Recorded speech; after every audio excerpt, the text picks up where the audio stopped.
any movement is controlled by the brain, but then you have a difference. So let's say you're kicking a ball. That movement, of course, your brain tells you to kick that ball, but it happens at such a fast pace, it becomes more of muscle memory than a controlled movement. But you can slow it down and you can control that movement to make any muscle contract or stretch at a certain time during a certain joint movement, so it becomes much more stable, and that's where the muscles and the nervous system go haywire. They become really, really strong, and this is what we try to do. So this is what we're trying to do. That takes a lot of the energy, and most people describe the sessions with us as really, really tiring for their brain and not so much for their muscles. And that's what we're trying to do, is actually have control of your joints, control of your muscles, which control your joints to be able to do a certain movement the way we want it to. What is it that made you want to explore this even further? Well, nothing has changed, Maria, in terms of rehabilitation, in terms of course, the performance is they're always finding new ways. But in terms of rehabilitation, the only things that have been changing is the machinery we use.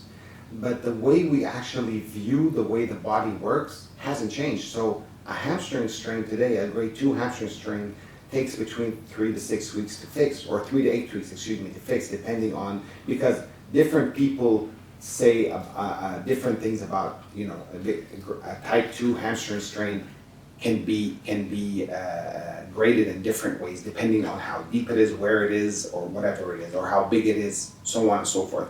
But 3 to 8 weeks, that hasn't changed since the 1970s. I read an article the other day on my computer, and that since the 1970s, that's the same way they've actually been doing it. So we're in 2023 today.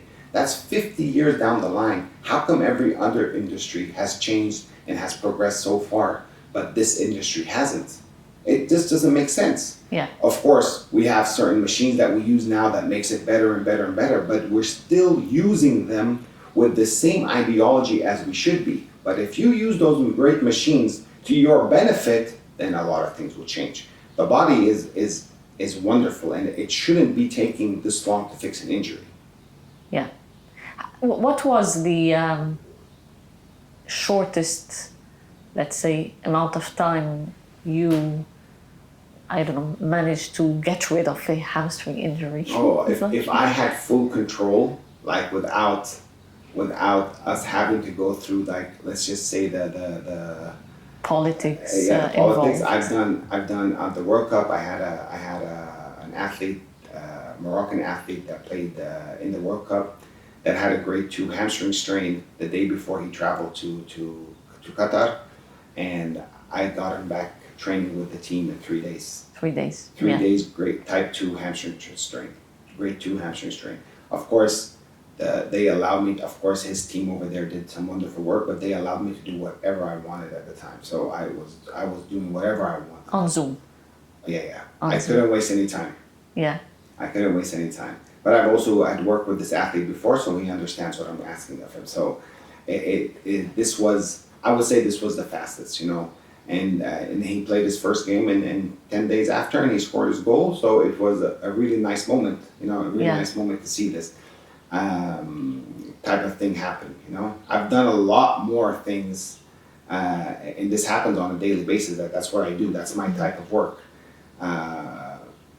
But not as fast, just because given you have to go through the proper channels, So going through the proper channels takes a little bit more time.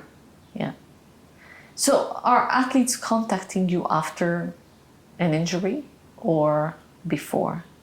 No, unfortunately, 90% after. Okay. Unfortunately, I would love to have them. I have a few that work with me all the time, regardless if they're injured or not, but the majority are contacting me after it. So, of course, the ones that contact me before, we try to make sure that we don't get, injured as frequent, or I try to get them away completely from something called non-trauma injuries. Okay. I also make them more aware of their bodies so they can actually report any feeling they shouldn't, because this is I think this is the most critical thing when it comes to this, because most people are saying, no pain, no gain, but that's one of the worst phrases in the world.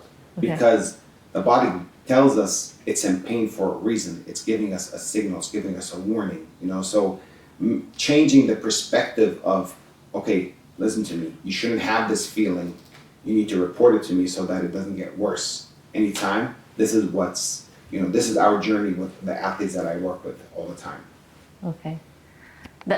So if this is for the athletes, for the non-athletes, how do you help them be aware of their body as well? Is it the same? Of course, absolutely, absolutely. It's a little bit more challenging because with an athlete, if you ask them to do a certain movement 20 times a day, they're gonna do it 40. You know, they're never gonna say no to anything. And I know that what we do can get boring sometimes, but athletes are used to repetition, repetition, repetition. We don't have to try to sugarcoat anything. When it comes to regular people, it kind of gets challenging. Hey, I asked you to do this, 20 times. Did you do it? No, I didn't have time. Or no, they just get, they just go on to their own way, and they just become, involved with life, Yeah. And so it becomes a little bit more challenging, but we're trying to get there.